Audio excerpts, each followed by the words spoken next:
Olá, amigos, tudo bem com vocês? Aqui estamos nós, então, dando continuidade, seguindo na caminhada do direito penal, da teoria geral do delito.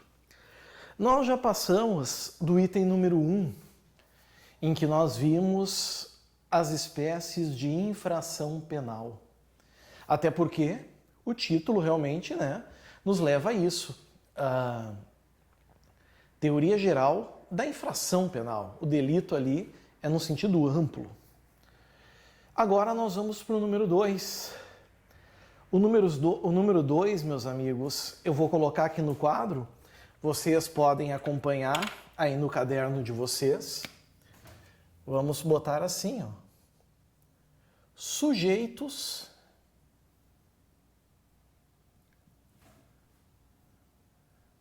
da infração penal. Lembrando que se eu estou falando de infração penal, eu estou falando, obviamente, de crimes e de contravenções. Bom, quando a gente fala em sujeitos da infração penal, nós vamos ter dois tipos de sujeitos. Nós podemos ter o sujeito ativo e podemos ter o sujeito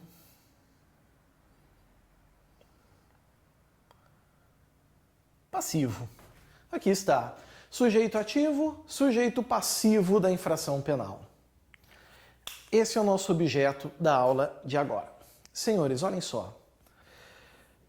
Como é que nós vamos conceituar sujeito ativo de uma infração? Toda vez que eu pergunto isso em sala de aula, às vezes em aulas presenciais, agora bem menos, em virtude dessa pandemia que nos assola, mas eu perguntava o que seria sujeito ativo de uma infração, usando, claro, sujeito ativo de um crime. Vamos começar a usar a expressão crime agora, porque vocês já estão aptos a entender que toda vez que eu falo crime, eu estou querendo dizer infração penal. Vamos começar a usar a expressão, então, crime, O que é o sujeito ativo de um crime? E quando eu pergunto isso em sala de aula, os alunos costumam dizer: ah, professor, sujeito ativo de um crime é aquele que pratica o crime. Olha, errado não tá, mas também de todo certo, Por quê? Porque não há dúvida, senhores, que quem pratica o crime é sujeito ativo do crime. Eu não tenho dúvida disso. Só que do jeito que a gente está colocando, parece que o sujeito ativo só é aquele que pratica. E isso não é verdade. Tem mais gente que entra aqui,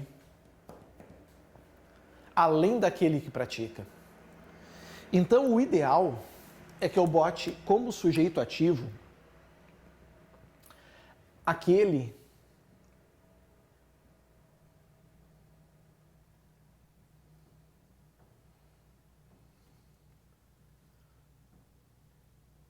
que contribui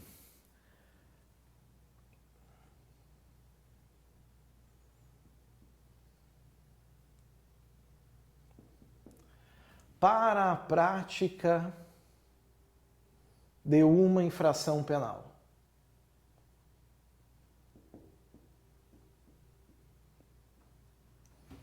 Agora eu consegui abranger todo mundo. Agora foi possível fazer o que a gente tinha que fazer. Por quê? Porque às vezes, pessoal, e isso vocês vão ver na sequência da teoria do delito, nem sempre o sujeito ativo vai praticar, ou seja, vai fazer. Às vezes, a sua contribuição se dá com um não fazer, com um se omitir, com um cruzar os braços.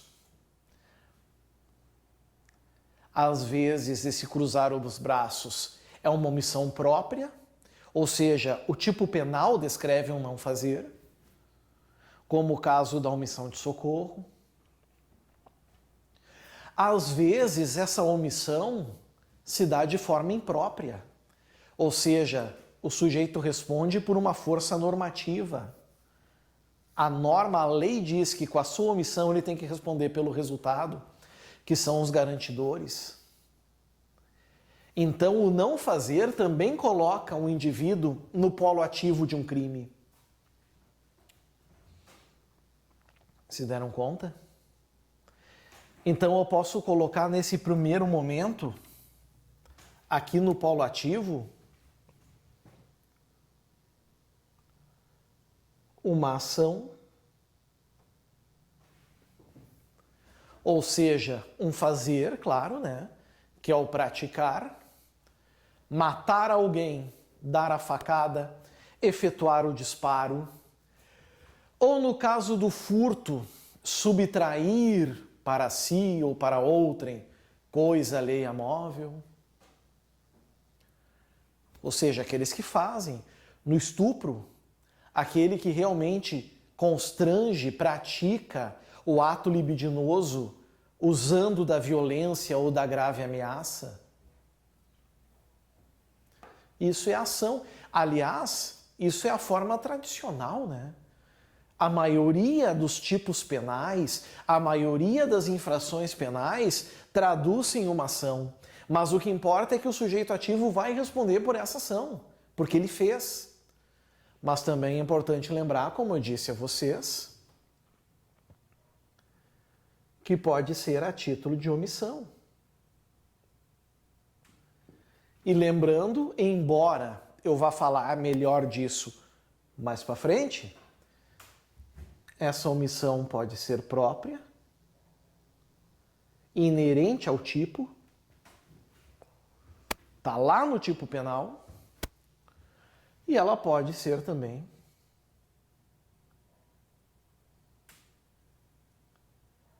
imprópria, que é quando nós temos uma norma, certo? Em que nós precisamos dela para fazer a adequação típica imediata, que é a figura do garantidor. A figura do garante entra aqui. Tem mais gente que pode entrar aqui no polo ativo? Claro, né, pessoal? Nós temos a figura do autor,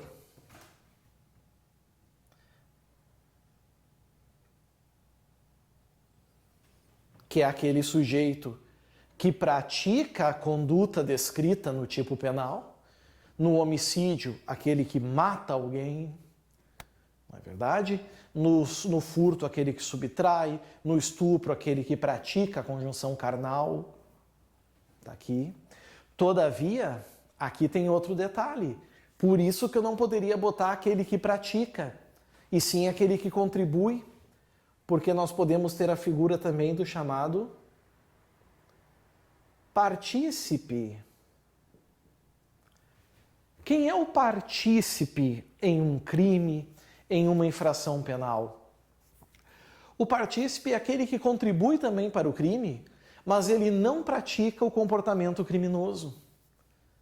No homicídio, por exemplo, é aquele que decide emprestar a arma para o outro matar. Veja, esse que emprestou a arma, ele não matou ninguém. Ele não praticou matar alguém, mas ele contribuiu. E aí, quando a gente olha o Código Penal e a gente chega até o artigo 29, nós vamos ver que o 29 é muito claro ao dizer: quem de qualquer modo concorre para o crime incide nas penas a este cominadas na medida de sua culpabilidade. Por essa razão, aqui nós temos vários sujeitos que ingressam, meus amigos, no polo ativo. E vejam que eles não necessariamente praticam a conduta descrita. Se deram conta disso? Cuidado em relação a esse aspecto. Detalhe importante, pessoal. Detalhe importante. É indispensável saber a diferença do tipo penal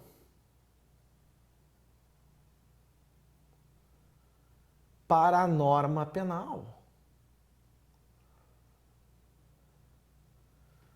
Embora seja muito fácil saber. Um é o contrário do outro. O tipo penal é a descrição do fato. Percebam que no Código Penal Se vocês pegarem o artigo 121, vamos pegar, vem comigo. Vamos pegar o artigo 121. É o melhor exemplo de todos, sempre é o homicídio, para qualquer coisa, né? O melhor remédio.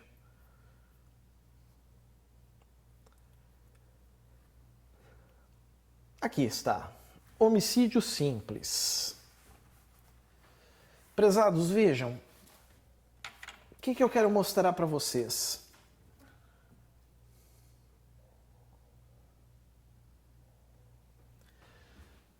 Matar alguém. Isso que vocês estão vendo é o tipo penal. Matar alguém. O que seria a norma penal? A norma penal é aquilo que o tipo penal quer proibir. Ou seja, é proibido matar, não matar. Veja que o nosso Código Penal não traz as normas, traz os tipos. Se fosse as normas, o 121 ia dizer é proibido matar. No furto não ia dizer subtrair para si ou para outra em coisa alheia-móvel. Ia dizer é proibido furtar, é proibido subtrair para si ou para outra em coisa alheia-móvel. Não furtarás, não subtrair coisa alheia-móvel. Então vejam, amigos, que o tipo penal ele é contrário à norma. É correto dizer, por exemplo, isso já caiu em prova, eu achei genial. É correto dizer que sempre a norma vai ter uma conduta negativa. Por exemplo, o homicídio é matar alguém, a norma é não matar. Sempre que tiver o não é a norma? Basta eu pegar, por exemplo, o artigo 135 do Código Penal, 135,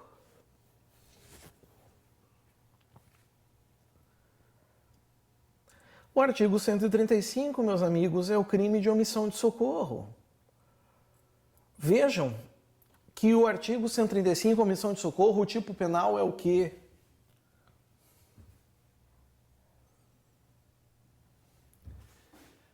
Deixar de prestar assistência.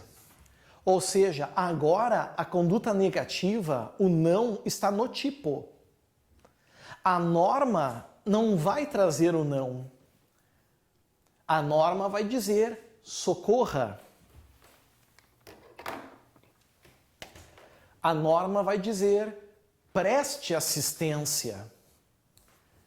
Se deram conta? Ou seja, a única coisa que tem que saber é isso. O tipo é contrário à norma. E quem é sujeito ativo, então, de um crime? O sujeito ativo, meus amigos, é aquele que contribui para o tipo penal. Contribui para o tipo, ou seja, aquele que contribui para a violação da norma. Seja agindo, seja se omitindo, seja praticando, seja contribuindo. Como diz aqui. Pegaram? Ok. Dito isso, é preciso que a gente agora entenda outra coisa.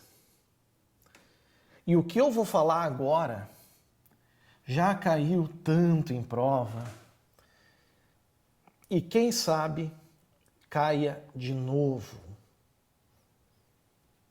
Prezados, quem é o sujeito ativo, tá? Autor, partícipe, aquele que faz, aquele que não faz. Todavia, o que esses camaradas têm em comum? De regra geral.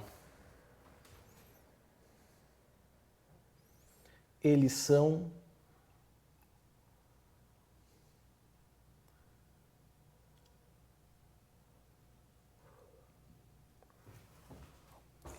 pessoas físicas. Ou seja, para tu ser um sujeito ativo de um crime, tu tem que ter vontade. Savigny já dizia isso, né?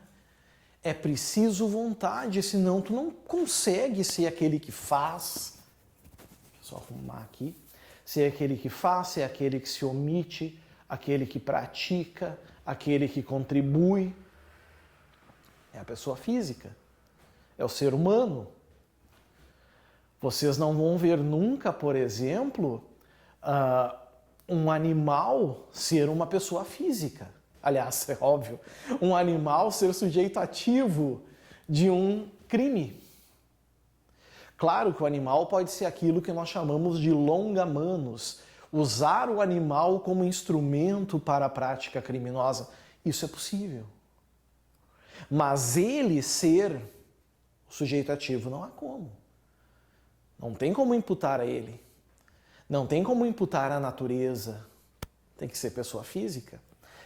Isso, todavia, é regra geral. E vocês mais ou menos imaginam o que eu vou falar agora, que é algo que já caiu bastante em prova.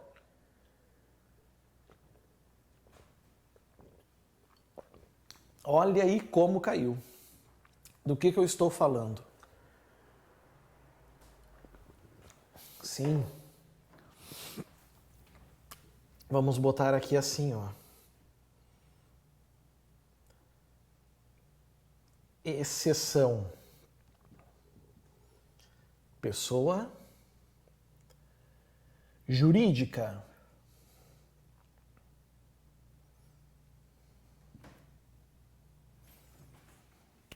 Já caiu tanto em prova que parece que já está manjado, mas eu preciso falar sobre isso com vocês.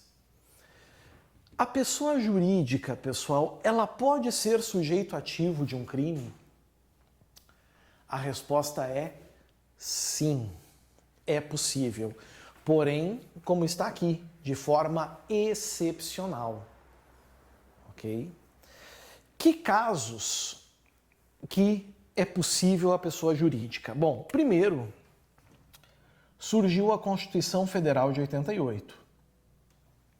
E a Constituição Federal de 88, ela previu 3 situações.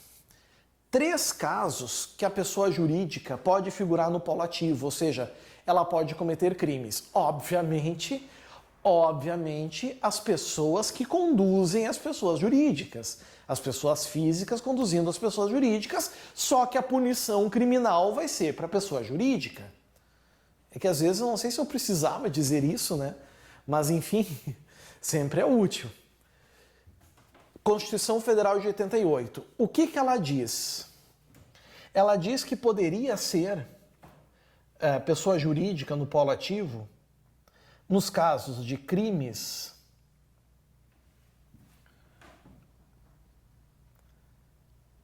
contra a ordem econômica,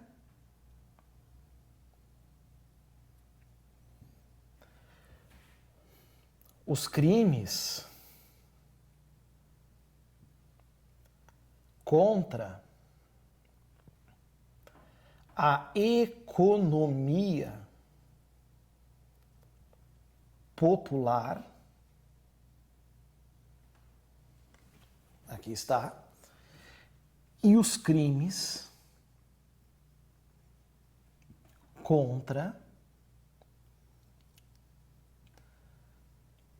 o meio ambiente.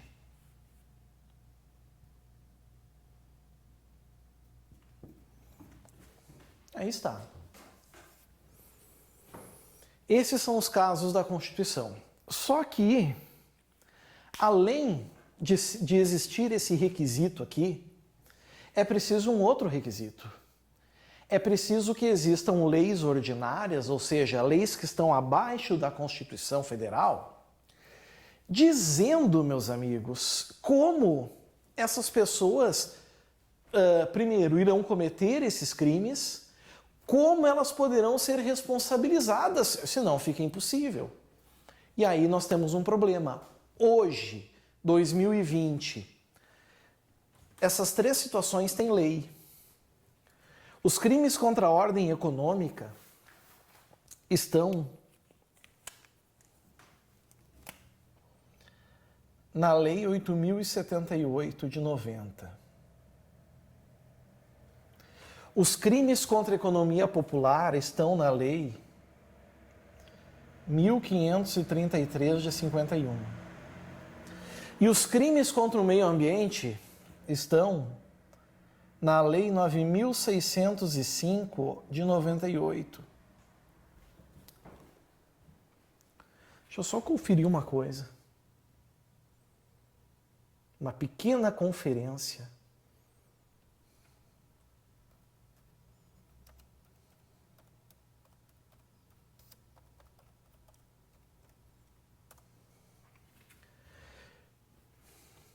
Quase. 1521 aqui, desculpem.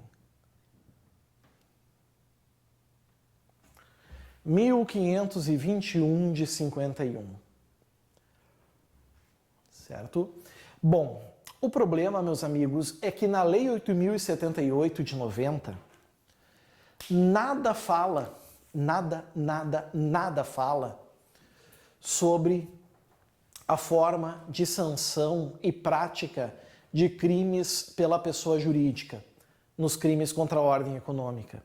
Então, hoje, não é possível aferir a pessoa jurídica como sujeito ativo nesses crimes. O mesmo vale para os crimes contra a economia popular.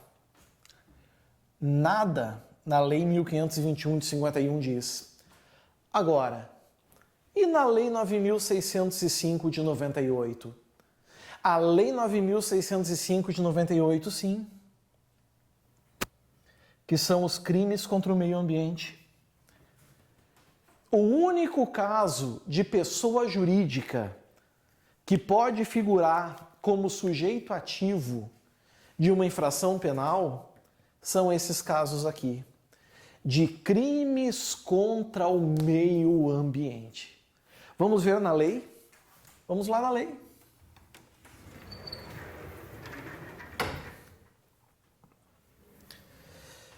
Lei dos crimes ambientais. Primeiro, a gente pega o artigo 3º, que eu acho muito importante. Olha o que o artigo 3º diz, pessoal.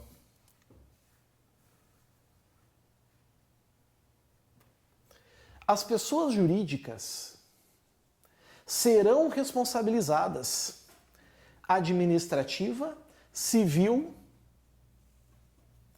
e penalmente, conforme o disposto nessa lei, nos casos em que a infração seja cometida por decisão de seu representante legal ou contratual ou de seu órgão colegiado. Ok, cuidado quanto a isso, né? É evidente que é preciso o dolo daquele que conduz a PJ, não há dúvida disso. Aí, quando a gente passeia um pouco, fica zapeando pela lei dos crimes ambientais, a gente vai até o artigo 21,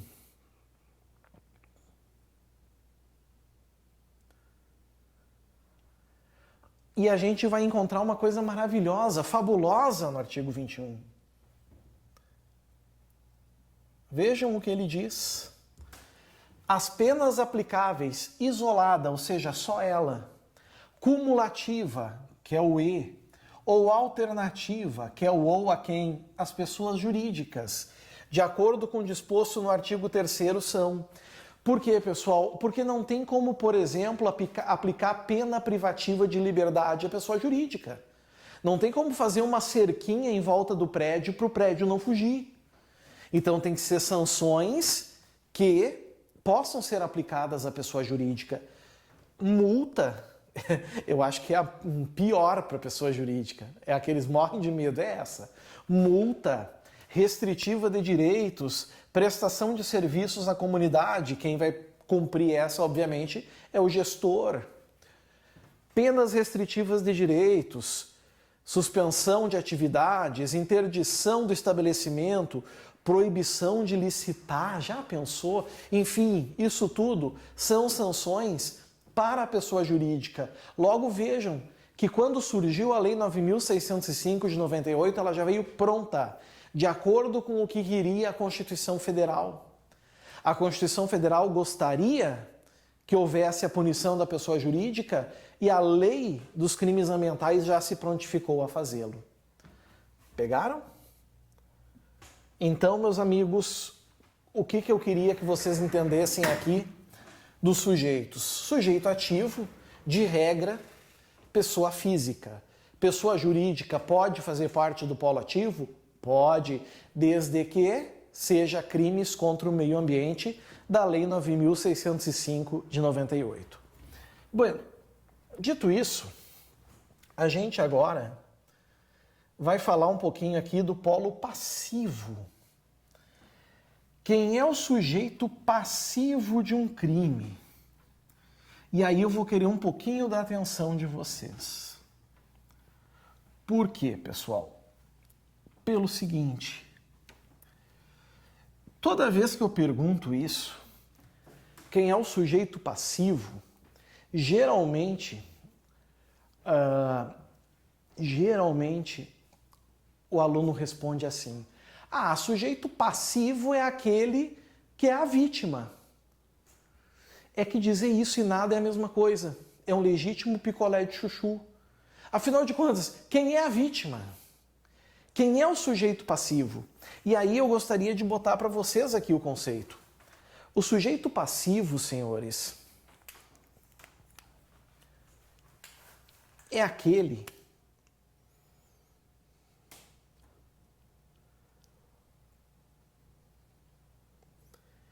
que sofre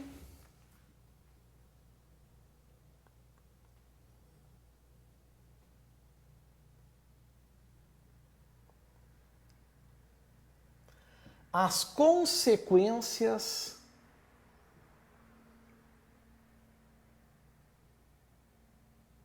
da infração penal. Então, por exemplo, no homicídio, tá? No homicídio. Pode ser, por exemplo, a vítima? Claro. A vítima é um exemplo. Só que é só a vítima que sofre as consequências dessa infração? Não. Os familiares também. Os familiares também sofrem as consequências. Se deram conta? Sujeito passivo vai além. Por essa razão, nós temos também duas espécies de sujeito passivo. Sujeito passivo pode ser direto ou imediato, como ele pode ser também indireto